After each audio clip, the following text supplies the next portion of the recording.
When I delivered the shiur, the recording only kicked in after the first paragraph. So I'm re-recording that first paragraph, and you'll see that the audio environment changes, and the video kicks in at around 45 seconds. I began with the story as follows. There were two saintly brothers, Rabbi Zusha of Anapoli and Rabbi Elimelech of Lezhensk, each a legendary Hasidic leader in their own right. They flourished in 18th century Poland, and they had a practice where they would wander from town to town at certain times, disguised as beggars, in an effort to refine their own characters and lend encouragement to their deprived brethren. In one city, the two brothers happened to earn the wrath of a real beggar who informed the local police and had them thrown into jail for the night. As they awoke in their prison cell, Reb Zusha noticed that his brother, Rabbi Elimelech, was weeping silently. And Reb Zusha turned to Rabbi Elimelech, who was crying, and he asked him, "Why are you crying?" Rabbi Elimelech pointed to a bucket sitting in the corner of the jail cell, which all the inmates in the jail used for a toilet. Rabbi Elimelech said, "Halacha forbids one to daven in a room filled with such a repulsive odor. This will be the first day in my life in which I will not have the opportunity to daven." Reb Zusha asked his brother, "And why are you so upset about this?" Rabbi Elimelech was stunned. "What do you mean? How can I begin my day without connecting to Hashem?" Reb Zusha replied, "But you are connecting to Hashem. The same God who commanded you to daven each morning also commanded you to abstain from davening under such circumstances. In locations such as this, you connect to God by refraining from davening." For the past month, we have been serving Hashem in different ways. Some of the things we have been doing have continued as normal, and many of the things that we have been doing in serving Hashem have been very, very different. And I am so moved by how pained so many of us are at not having the opportunity to congregate together in shul, to be together, to daven together as a community, to learn together, to be with our chevra. But Reb Zusha was absolutely correct. Hashem is commanding us right now not to assemble. Hashem is commanding us to serve Him by not coming to shul, by not davening physically together, by not being together with extended families and friends on the Seder night. We connect to Hashem, we draw closer to Hashem, the more we distance ourselves socially, by isolating ourselves, by self-quarantining. And as I began to think about the impact of this pandemic upon our community and upon our society as a whole, my mind turned to a unique phenomenon in halacha, which plays out in a very special way in the observance of Pesach. The Torah speaks of a time when people must be isolated during Pesach, but with the need for them to remain connected to Knesset Yisrael, to the community of Israel. We don't have an intimate sense of what it means to be tamei during the time of the Beis Hamikdash, what it means not to be allowed to go into the temple where everyone else is allowed, what it means to be forbidden from participating in the offering of a korban or from entering into the temple because of the personal status of being tamei. This is unfamiliar to us. This could affect a person during any time of the year when the Beis Hamikdash stood. This could affect a person on Sukkot, on Shavuos, on Rosh Hashanah, on Yom Kippur, on Rosh Chodesh. It could affect any time a person is expected to show up in the Beis Hamikdash. And yet we will see that when this situation occurs to an individual or a community and the holiday is Pesach, then the laws are much different. Now the Korban Pesach is really unique. And if you take your source sheets, which again, if you need the source sheets, there's a link in the chat window. You can download them if you're on the phone call at bit.ly/RCP source sheets, or check your email. And in source number 1 on the source sheets, you'll find what we know is Pesach Sheni. And Pesach Sheni is something that makes the Korban Pesach enormously unique. If you're Tameh when it's time to do the Korban Pesach, you get a second chance. Look with me at source number 1 on page number 1. Vaydaber Hashem Moshe b'midbar Sinai b'shana hasheni l'tzeisam me'eretz Mitzrayim b'chodesh harishon lemor. Hashem spoke to Moshe. This is the second year after leaving Mitzrayim. This is the first time they're observing Pesach following the actual exodus from Mitzrayim. Pasuk Beis v'yasu b'nei Yisrael es haPasach b'mo'ado. And the Jewish people will do the Pesach at its prescribed time, b'mo'ado, a very important word. B'arba asar yom b'chodesh habeinu arbaim, on the 14th in the evening, tasu oso b'mo'ado, at its prescribed time. And this is what Hashem tells Moshe, and then in Pasuk Daled, Moshe tells the Jewish people, do the Korban Pesach, and they did it.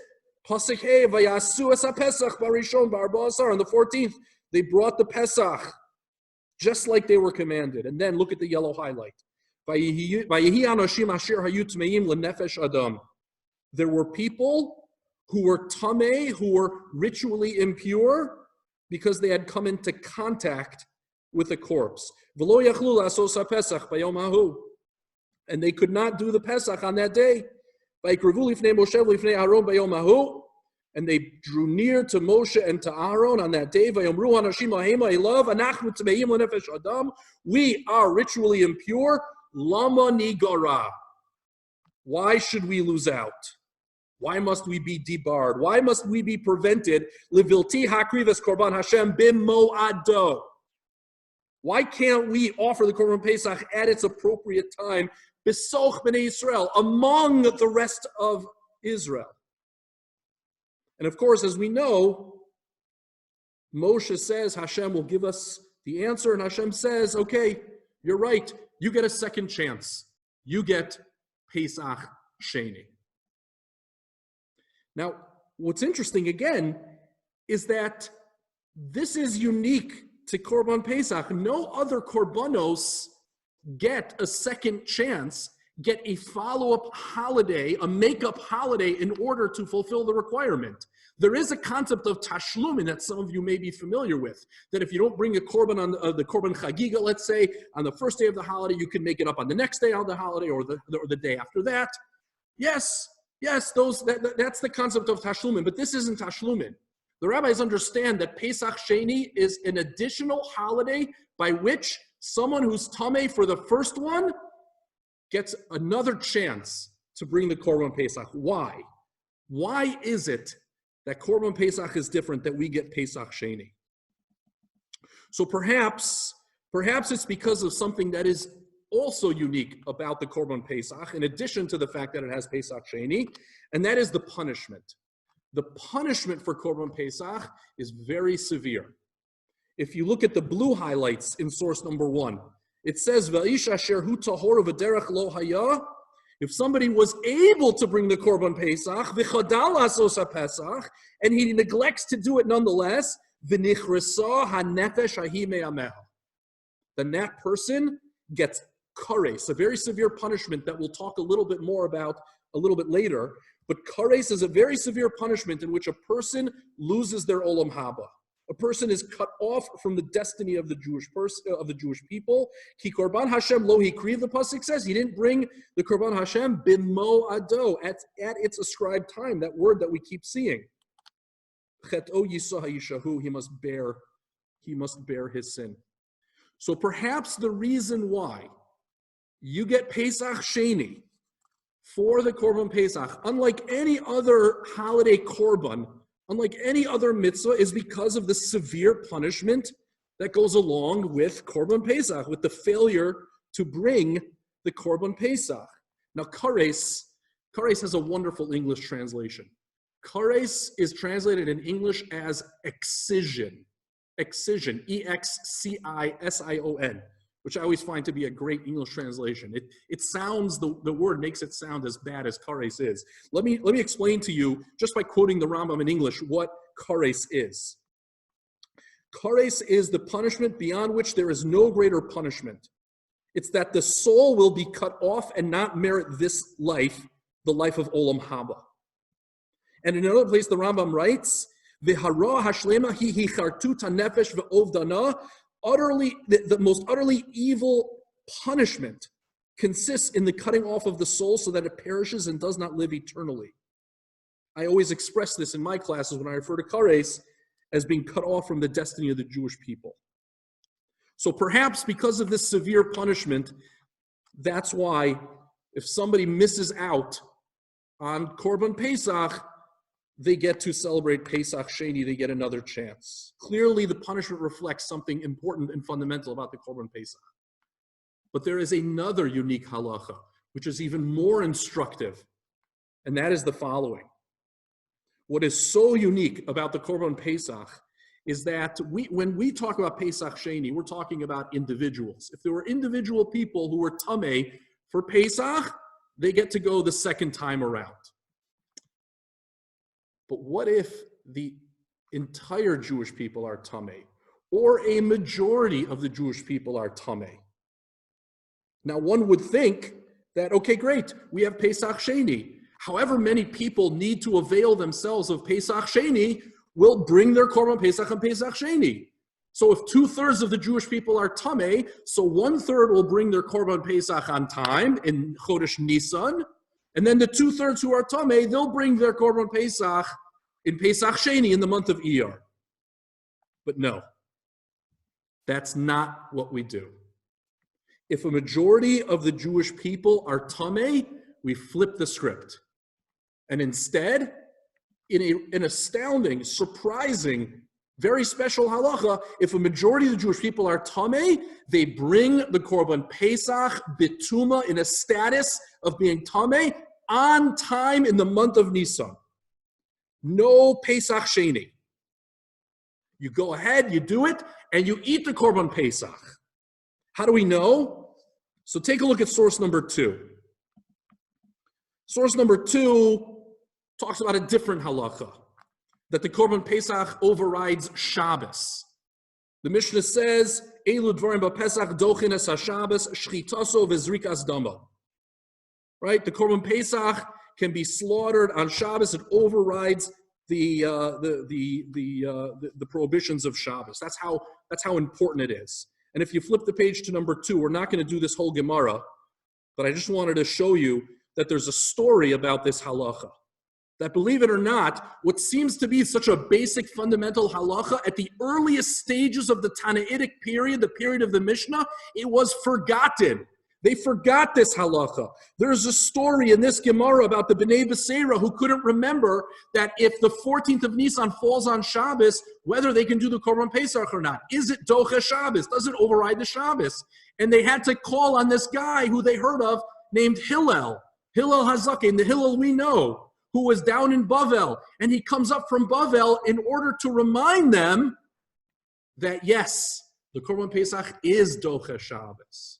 So you see what a surprising, what a shocking, how unique the Korban Pesach is, that the fact that it overrides Shabbos was something that was forgotten at one point, and they had to be reminded. Now take a look at page 3, source number 3. Because now that we know that the Korban Pesach overrides the Shabbos, then the Gemara goes on and says, Eshkechan tamidu Pesach dedachu Shabbos. We see that the Korban Pesach overrides the Shabbos, dedachu tuma minola. How do we know that the Korban Pesach also overrides Tuma? How do we know that the Korban Pesach, if a majority of the Jewish people are Tameh, we bring the Korban Pesach anyway? And so they have a limud. And we're not going to go through the limud completely, but what I'm just going to tell you from source number 3 is that Korban Pesach becomes the source for any communal sacrifice that needs to be brought betuma. It's talking here about Pesach and the Korban Tameh, the daily offering. And the source for how we know that these offerings can be brought if the majority of the Jewish people are Tameh is from Korban Pesach. Korban Pesach is the source. Korban Pesach is so unique that it's the source for how we know that a communal offering can be brought betuma. Now, we need to understand why this is so crazy. The reason this is so crazy is because remember that if an individual person is tameh, if they go into the Beis HaMikdash, they get kares. They lose their olam haba. If somebody's tameh and they eat the korban pesach, they get kares.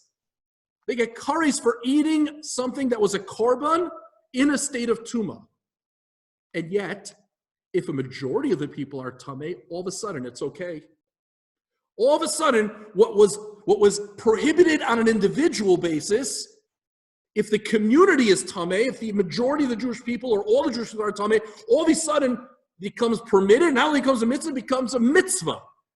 It's not just permitted, but you have to. You have to do the Korban Pesach on time, even if a majority of the people are tameh, and you still have to do it, and you have to do it on time. You don't go to Pesach Sheni.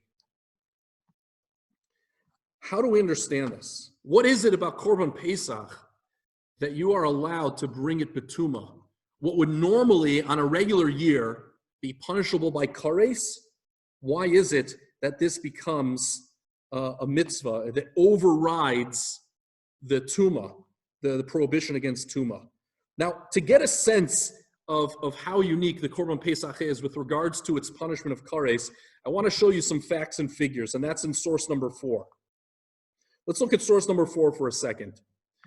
Source number 4 contains some familiar information.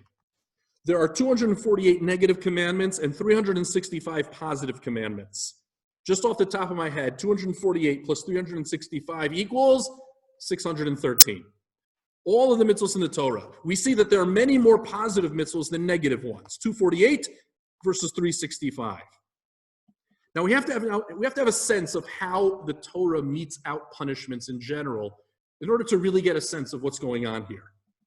Because negative commandments are punished far more severely than neglecting to fulfill a positive commandment. If someone transgresses a negative commandment, there's a whole list of punishments for different kinds of transgressions. So so if you look at the second line in facts and figures, typical punishments for transgressing negative commandments: lashes, death, kares, losing your olam haba. Not everyone gets a punishment like this, but those are some of the typical punishments. Pretty harsh stuff to violate a negative commandment. What is the typical punishment for transgressing a positive commandment? Let's say, chas v'shalom, I neglect to sound the shofar on Rosh Hashanah, or I neglect to put on tefillin, or I neglect to sit in the sukkah. You know what the punishment is? Nothing. N.A. Not applicable. Yes, there is some demerit in Shamayim. Obviously, Hashem is keeping an accounting of the things that we fail to do. But in this world, in a world in which many punishments are meted out for negative transgressions, negative commandments, don't kill, don't steal, and so on and so forth, when it comes to mitzvos essay, positive commandments, there's basically no punishments except for two. Except for two. And in order to show you this too, I'll give you one more fact. Of the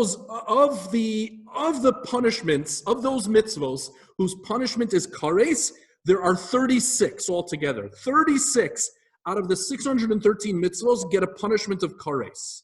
That's the last line in facts and figures, source number 4. 36 mitzvos are punishable by kares. Of those 36, 34 are for negative commandments. As we said, negative commandments, they get harsh punishments. Only 2 positive mitzvos are punishable by kares, are punishable at all. 2 out of 365 positive commandments, only 2, if you fail to do them, you get a punishment, and the punishment is kares. What are they? Failure to bring the Korban Pesach, as we saw, and failure to perform bris milah on a male child. And those 2 are connected, as we'll see a little bit later on. So now we have a deeper sense of how severe it is that the punishment of kares should apply to Korban Pesach. Because Korban Pesach is a positive commandment. And 363 positive commandments get no punishment if you fail to do them, except for 2. And not only that, but you also get kares if you eat from a korban when you're tameh. You also get kares if you enter into the Beis HaMikdash while you're tameh. But if the majority of Jewish people are tameh, everything goes. Everyone can go into the Beis HaMikdash, and everyone eats the Korban Pesach. Not they can, they must. And of course, the question is, why do we offer the Korban Pesach in a state of Tuma when a majority of the community are tameh? That is our question. That is what we are discussing this evening. To answer this question, we need to explain the difference between a Korban Yachid and a Korban Tzibur. A Korban Yachid is an individual Korban. A Korban Yachid is a Korban that is brought by an individual person for an individual reason. If a person commits a sin that he has to bring a Korban Chatas, he brings his Korban Chatas. If a person experiences some salvation for which he wants to thank Hashem, he can bring a Korban Toda, a Korban of thanksgiving. That is an individual Korban. That is a Korban Yachid. Then there is something called a Korban Tzibur. A Korban Tzibur is a Korban brought by the entire community. What I mean by that is, when an individual, when a person brings a Korban, they bring one animal. When a community brings a Korban, they also bring one animal. But it's one animal on behalf of the entire community. The best example is the Korban Tamid, the regular daily sacrifice that was brought, the Kevas Echad Baboker, Vesa Kevas Ashni Taseh Ben Harbayim, right? One lamb in the morning, one lamb in the evening. That one lamb, that one sheep, that Korban Tamid that was brought on behalf of the entire people. It's as if every single Jewish person has a ownership stake, has a partnership in that one animal that's offered. That is a Korban Tzibur. Now, on the one hand, the Gemara so the question is the Korban Pesach a Korban Yachid or a Korban Tzibur? Is the Korban Pesach a Korban that is obligated upon each individual to bring? Or is the Korban Pesach something that the entire community is supposed to bring? And the answer is that it has elements of both. The Korban Pesach in some ways is a Korban Yachid, and in other ways is a Korban Tzibur. Take a look with me at source number 6. We're going to skip source number 5 for a second. Look at source number 6. In source number 6, it says, "The Tanu Rabbanu Vaydaru Moshe Moadei Hashem Ma Talmud Lomar." What does it mean when the pasuk says that that Moshe spoke the holidays of Hashem? Ma Talmud Lo Lefi Shelo Lamadu El L'Tamid UPesach Shenemar B'Moado. We are only told that the Korban Pesach and the Korban Tamid are supposed to be brought even if a majority of the people are Tameh, because the pasuk says B'Moado. And therefore, afilu b'Shabbos, b'Moado, v'afilu b'Tuma. And b'Moado teaches us that you bring the Korban Pesach and the Korban Tamid, even if it's Shabbos, and even if everyone is Tameh. Shar Korbanos Tzibur Minayin. How do I know other Korbanos Tzibur are also brought, even if it's Shabbos, even if everyone is Tameh? So what do you see very clearly? If the Gemara says Shar Korbanos Tzibur, other Korbanos Tzibur, other public offerings aside from Pesach and the Korban Tamid, obviously it means that the Korban Pesach is a Korban Tzibur.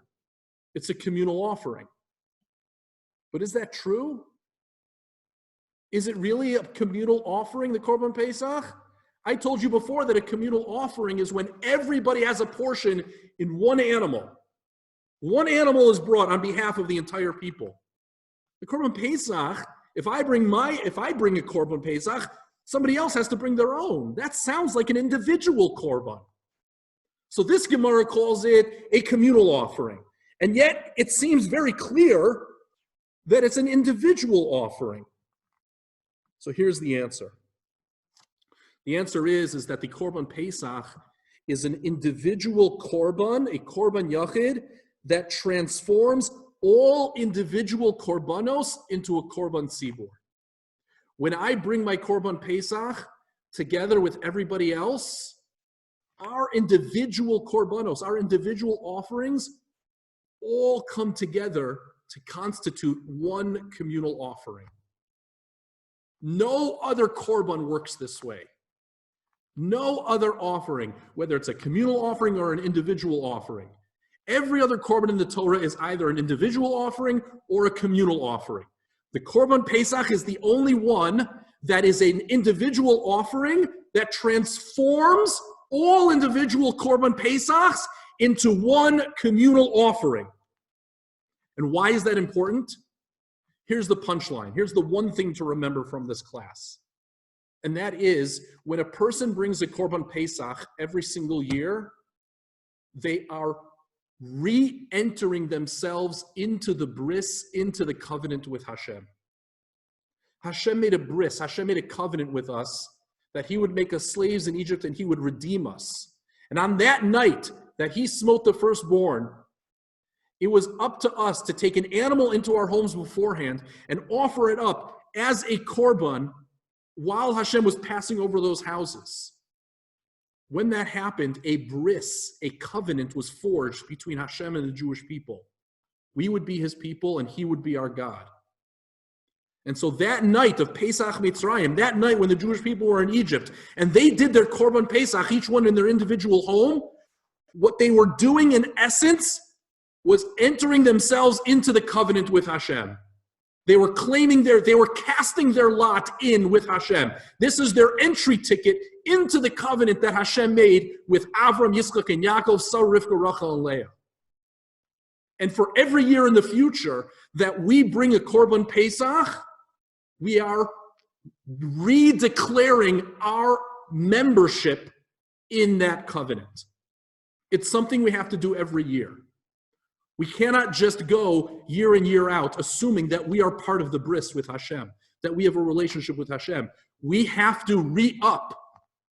We have to re-concretize that bris every single year. And that's what happens. So that when everyone brings their Korban Pesach, on Pesach, when the Beis HaMikdash stood, their individual Korban now makes them part of the klal. By bringing that Korban, it now makes them part of the Jewish people. And here's my proof, and this is going to knock your socks off. Look at source number 7. Source number 7 is, if you haven't been shocked by some of the things we've been talking about so far, this will be it. Because what does it say in source number 7? Hayu timein odfin ala tahorin afilu echad yase betuma lefi she'ein korban tzibur chaluk. Let's say, for example, that 50.1% of the Jewish people were tameh, right? Let's say there were 600,000 Jewish men, right? 600,000, 300,001 were tameh, 299,000 were tahor. They were pure, they were fine. What this Mishnah says, since you have a simple majority, a majority of just one person, you bring the Korban Pesach Betuma. You don't push off the Pesach Sheni. Everyone does the Korban Pesach on time, Betuma, even the 299,000 people who are Tahor. Bring their Korban Pesach Betuma. And the way the Rambam, the way the Halacha explains this is you might think that why don't we let the first 299,999, right? Why don't we let them do their korban first in purity, betahor, and then the 300,001, let them do it betuma. No. If we are going to bring the korban Pesach betuma, everyone brings it betuma. If we have a simple majority of just one person more on the tameh side, you bring it betuma. Because this is the korban that creates Klal Yisrael every single year. This is the korban that enters everyone into that covenant that makes us who we are. This is who we are. We are the people that Hashem redeemed from Mitzrayim, and every year we do the Korban Pesach, we resubstantiate that. We re-declare it. When the community is tahor and the individual is tameh, we want individuals. I'm sorry. So if you look back, by the way, at source number 5 that I skipped, in source number 5, you'll see that it actually goes one step further. That there's something unique about Korban Pesach brought Betuma. There's one last element that we have to add to the mix that shows how unique it is. Excuse me. The Mishnah says in source number 5, bottom of page 3, Chamisha Dvarim Ba'im Betuma, 5 communal offerings are brought in a status of Tuma, just like the Korban Pesach, just like the Korban Tamid. Ve'ein ne'echalim betuma. But these are korbanos that are eaten, but you cannot eat them. If a majority of the Jewish people are tameh, you bring these korbanos, but you don't eat them. In a regular year, you'd eat them, right? Ha'omer, right? The omer that we bring on Pesach, shtei halechem, the 2 loaves that we bring on Shavuos, v'lechem apanim, right? The showbread of the Kohanim, v'zivchei shalmei tzibur, right? The certain korbanos that are brought on holidays, v'sirei Rosh Chodashim, and korbanos that are brought on Rosh Chodesh. All of these are typically eaten by Kohanim, but if they're brought betuma, because they're korban tzibur, you're allowed to bring them betuma, but if they're brought betuma, you cannot eat them betuma. Ha-Pesach sheba betuma, nechal betuma, shelo ba mitchilaso elo la'achila. The only communal offering that is brought and eaten betuma is the Korban Pesach. I said before the Korban Pesach was unique in that it's brought when a majority of the people are tameh. There are other korbanos tzibur, communal offerings in general, are brought even when the community is tameh. But the Korban Pesach is even more unique because even the communal offerings that are eaten, you don't eat them betuma. You only bring them betuma because their function is just to be brought. But the Korban Pesach is the only communal offering that when you bring it betuma, you also eat it betuma. And those last words of the Mishnah are important. Shelo ba mitchilaso elo la'achila. Because the whole purpose of the Korban Pesach is not to be brought on the Mizbeach. It's not brought on the Mizbeach. It's roasted by every individual household and eaten by every individual household. The whole purpose of the Korban Pesach is to be eaten. Now, for me, what it means that it's supposed to be eaten is because eating the Korban is a way of demonstrating that you have made a covenant. And I know that because there's precedence in the Torah. 3 times in the Torah, people sit down to eat at the conclusion, at the closing, right? You know, when you buy a house, it's called the closing. At the closing of a covenant, you sit down and eat. And so you see, the fact that Korban Pesach is the only one that's eaten betuma reflects the fact that what we are doing is a closing. We are declaring we are in this covenant. We are making this covenant. We are remaking this covenant. Take a look at source number 8. Avimelech and Yitzchak, right? Their shepherds were always getting in fights. Yitzchak had very many possessions, and they decided they had to make a covenant with each other. And look at the last pasuk on the bottom of source number 8, bottom of page 4, pasuk lamed, vayas lahem yishteh vayochlu vayishtu. Right? Look back at pasuk chaf ches 28. Vayamru ro'rinu ki haya Hashem imach v'omer te'ina Allah b'nusev v'inu v'necha v'nichrasa bris imach. Avimelech says, I want to make a bris, I want to make a covenant with you, Yitzchak. And what do? They sit down and they eat and they drink to concretize the covenant that they just made. Turn to page 5. Page 5, Yaakov and Lavan, right? Lavan chases after Yaakov when he leaves his home. And they are forced to make an armistice agreement, right? They're forced to make peace with each other. And what do? They make a bris, they make a covenant, they make a monument to concretize the agreement. Right? So they put down a monument to record the covenant that they made between each other. And then the last pasuk in this paragraph, top of page 5, Vayizbach Yaakov Zevach Bahar Vayikra Lechem Lechol Lechem Vayachlu Lechem Vayalinu Bahar. And then all the people, they sit down and they eat. Now, there's one other covenant that's made in the Torah, and that's the most important covenant. That's the covenant of the Torah itself. In fact, Moshe presents to the Jewish people the Sefer HaBris, the book of the covenant. The Torah is the book of the covenant. Look at Shmos Perek Daled, Perek Chav Daled, Pasuk Zayin. Vayikach Sefer HaBris, Vayikra be'eznei ha'am, vayomru kol asher diber Hashem, na'aseh v'nishma. So Moshe reads the Sefer HaBris to the Jewish people, and by reading the Sefer HaBris to the Jewish people, that is what substantiates the covenant. And the Jewish people accept upon themselves the covenant by saying, Na'aseh v'nishma. What do they do at the conclusion of this bris, of this covenant? Pasuk Yud Aleph, the last line of this paragraph. V'latzilei b'nei Yisrael lo shalach yadu v'yachazu es Elohim v'yochlu v'yishtu. It's a deeply mystical event that I can't explain right now what all of that means, but it concludes with v'yochlu v'yishtu. Sitting down and eating is a way to demonstrate that we have closed on this bris, we have closed on this covenant. So the fact that the Korban Pesach is the only communal offering that is brought betuma and is eaten betuma shows as a demonstration that we are concretizing each year that we do the Korban Pesach, we are concretizing this bris.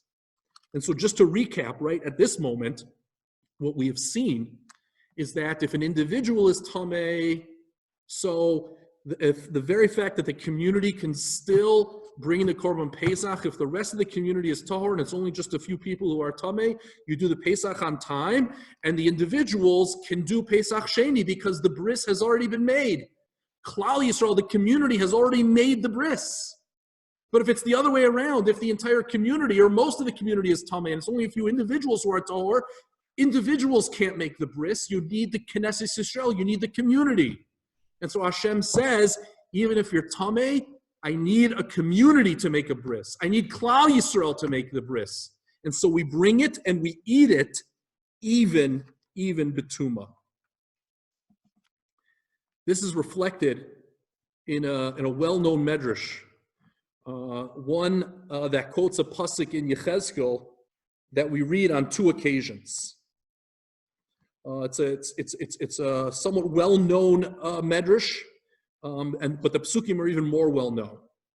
The Navi Yechezkel in source number 9 on the bottom of page 5, the Navi Yechezkel has a vision in which Hashem describes the Jewish people as a baby left in the wilderness, a baby that has just been born and abandoned by its mother, and it still has all of the afterbirth and the blood all over it, and it's disgusting, and Hashem is the person who passes by and sees this baby wallowing in its blood. Pasuk Vav, ve'evor alayich ve'arech misposeses b'damayich.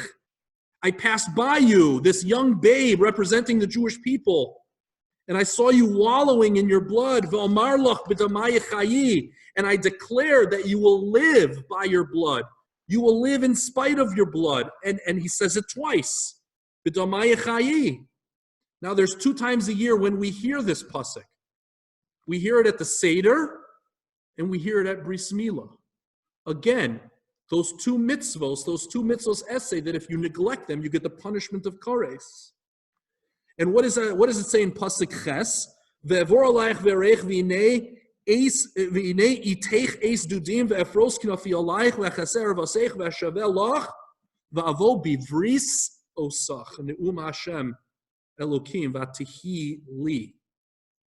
And to read that in translation, when I passed by you again and saw that your time for love had arrived, so I spread my robe over you and covered your nakedness, and I entered into a covenant with you by oath, declares Hashem. Thus you became mine. So this is a poetic prophecy which describes what happened in Mitzrayim.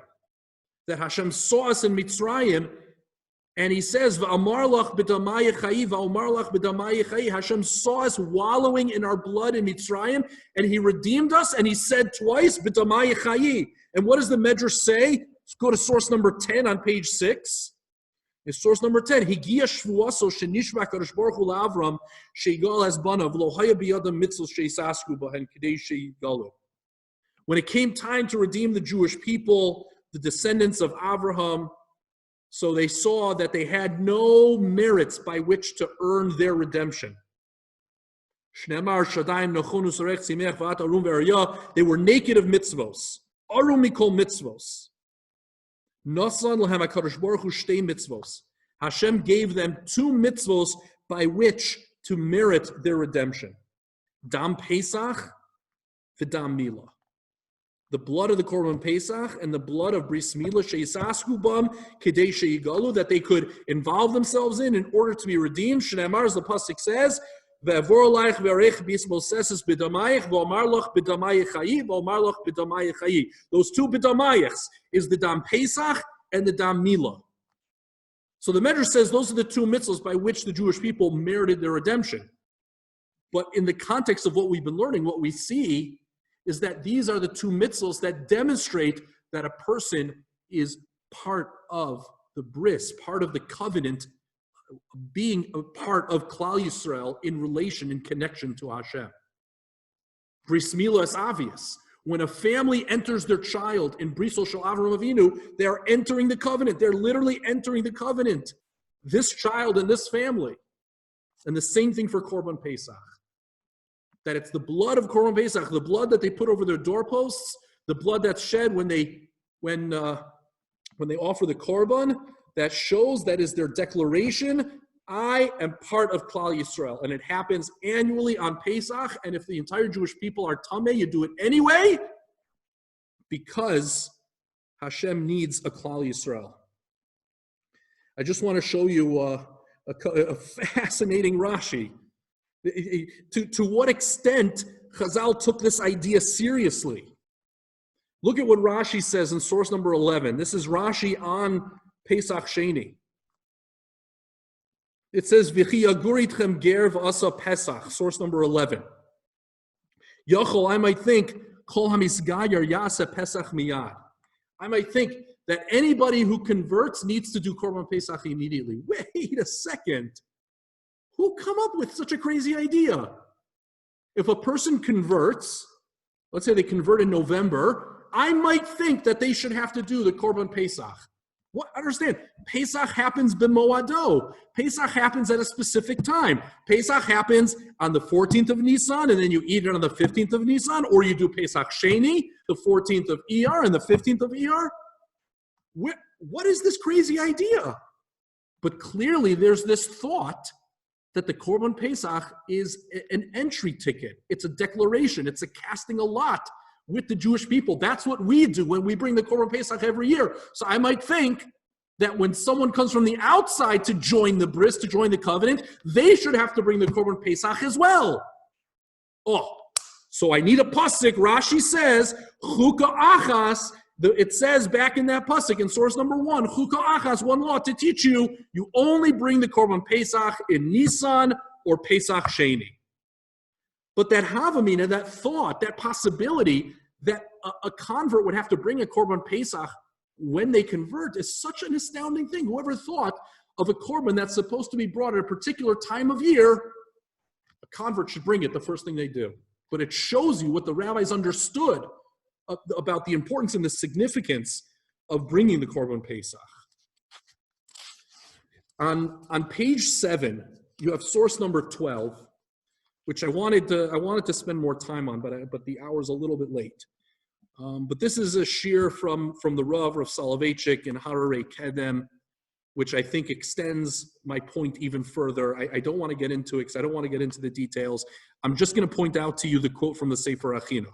If you're with me on source number 12 on page 7, on the left-hand side, the last highlight, right here, this one right here, right? That's the Sefer HaChinuch. Listen to the language of the Sefer HaChinuch based on what we've been saying. Uv'yesod devareinu mavur b'Sefer HaChinuch mishorshei mitzvah zu ma shekasu b'shechitaso lezecher nisei Mitzrayim. Right? He's talking about the mitzvah of Korban Pesach to recall the miracles of Mitzrayim. And so therefore somebody who does not believe in the Torah, somebody who rejects Judaism, not allowed to eat it. Achar she'anu osin oso la'os ulezikaron shebonu b'oso azman lachasos tachas kanfei hashchina v'nichnisanu bivris haTorah v'emunah. Because when we bring, this is the Sefer HaChinuch writing, that when we bring the Korban Pesach, we are demonstrating, this is our sign, this is our demonstration that we have come to be sheltered under the wings of God's presence, that we are entering ourselves into the covenant of the Torah and belief in Hashem. Here, the Sefer HaChinuch says black and white exactly what I'm spelling out to you. And so anybody who does not feel a part of the Jewish people is not allowed to do Korban Pesach, because Korban Pesach is our entry ticket back into the Jewish people. It's our demonstration every year that we are part of the Jewish people. What I do want to show you, though, is a very beautiful lesson that we can take away based on these interesting and unique halachos. Source number 12. Oh wow, I've got two source number 12s. Unbelievable. All right, page 8. The source number 12 on page 8. The second source number 12. My apologies. This is from Shmuel Bornstein, the Sachet of a Rabbi, and his Sefer Shem Mishmuel. And he's explaining why it is that when the community is tameh, we do things anyway. When the community is tameh, we bring the Korban Pesach anyway. Now watch what he says. It's beautiful. In the highlights. Inyan tuma shedechuya betzibur ein haperush shekedushas hatzibur doche umanches hatuma shlotiyeh benimtza kan. When we say that you're allowed to bring the Korban Pesach in a status of tuma, it's not that the tuma just goes away. It's not that we just ignore the tuma as if it doesn't exist. No. Elo shemachmas chavivus hatzibur niskabelim hatuma. Because of how dear, how precious we are to Hashem, Hashem accepts us with our tuma. When we're allowed to bring a korban, when the majority of the Jewish people are tameh, it's not that Hashem says, oh, tuma doesn't count this year. Tuma doesn't matter. No, tuma still matters. But Hashem accepts us with our tuma. Skip to the next highlight. Zehu inyan tuma dechuya betzibur. Shemirov chachiba niskabla hatuma davar sheno roy im haroy. That Hashem is willing to accept something that's not fitting together with something that is fitting. Hashem is willing to accept us in our state of tuma. Not that the tuma is canceled, but rather we are acceptable even with our tuma. V'raya mishas psachim, and a proof is from the Gemara in Psachim about our topic, Korban Pesach. Pesach haba betuma mikra Pesach pasul legabi din shviras etzem. This is amazing. There's a special halacha with it when it comes to Korban Pesach. You are not allowed to break a bone in the Korban Pesach. In a regular year, when the Beis HaMikdash stood and you were eating your Korban Pesach, you're not allowed to break any of the bones of the Korban Pesach. If you were bringing your Korban on Pesach Sheni, if you were doing Korban Pesach on Pesach Sheni, you're not allowed to break a bone. But guess what? We know from the Gemara that if we bring the Korban Pesach betuma, if we're doing the Korban Pesach on time while everyone is ritually impure, there's no prohibition of breaking the bones because it's considered a Korban pasul. It's a somewhat invalid Korban. So the Shem Shmuel sees from this, we see this is an imperfect Korban Pesach.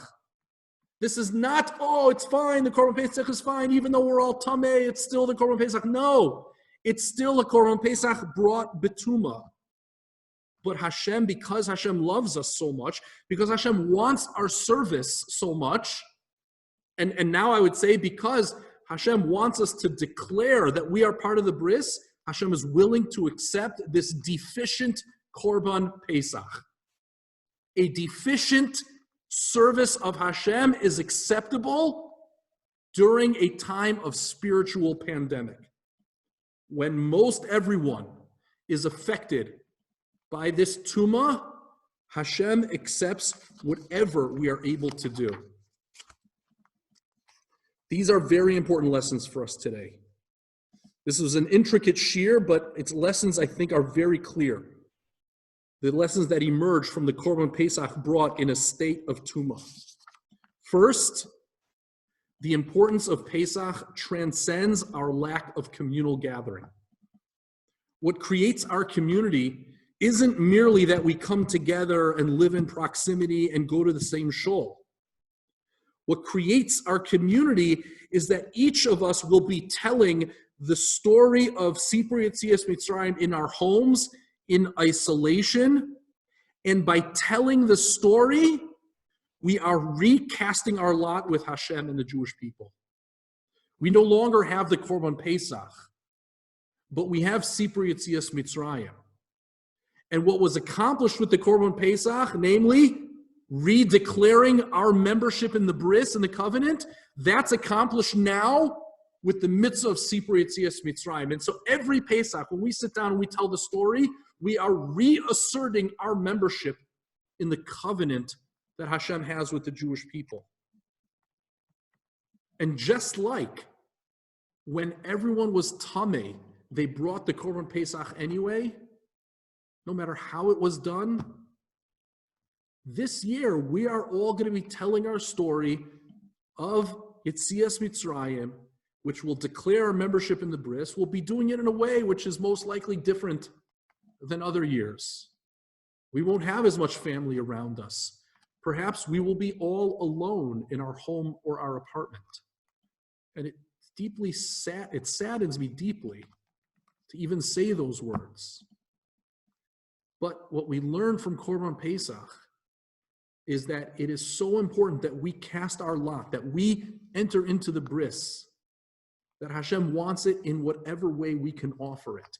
And if we can't come together as families, and if we can't join together as a community, Hashem still wants it. When the Jewish people are in a less than optimal state, on a broad community-wide scale, our tradition clearly already has precedent for how we live our lives as Jews under such circumstances. But here's the most important point about this, and that is that we need to learn something very important about halacha.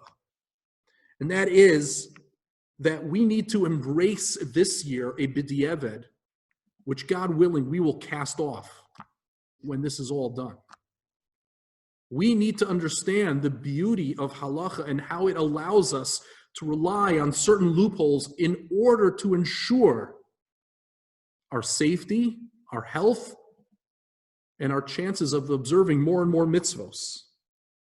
And that those loopholes that we utilize today to fulfill our obligations today won't apply next year.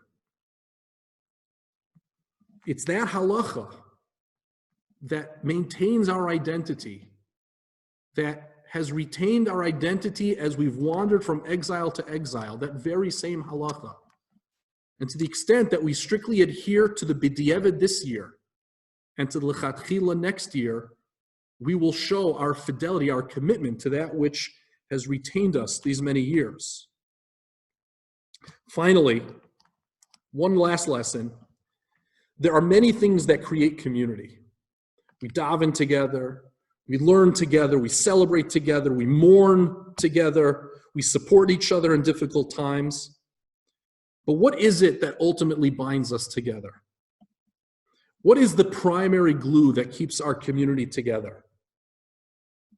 On one level, it's the shul. On one level, it's what we do as a community. But what we learn from this shir is that we are members of a bris, we are members of a covenant with Hashem. And it's our commitment to that covenant that binds us together, ultimately. The most important thing that binds us together is our belief in Hashem. And by reciting Sipur Yetzias Mitzrayim, even with all of us being isolated, just like they brought the Korban Pesach even when everyone was tameh, we do it in order to reassert our faith in Hashem and our membership in this covenant that binds us all together. I'd like to conclude this shir with the conclusion of the story with which I began. I began with the story about Reb Zusha and his brother Reb Elimelech, and how Reb Zusha comforted his brother and explained to him that abstaining from davening is the way to connect to Hashem in that jail cell. And this explanation, it brought so much joy to Reb Elimelech. It lifted his heart. The awareness that this waste-filled bucket in the corner of the room allowed him the opportunity to enjoy an intimate, though different type of relationship with Hashem, inspired Reb Elimelech so deeply that he began to dance. And the two brothers were now holding hands and dancing in that jail cell in celebration of their newly discovered relationship with their Father in heaven. And the non-Jewish inmates that were around them in the same cell were so moved by these two brothers dancing that they too joined in the dancing with Reb Elimelech and Reb Zusha. And it did not take long before the entire room was swept away by an electrifying energy of joy as dozens of prisoners were dancing and jumping around ecstatically.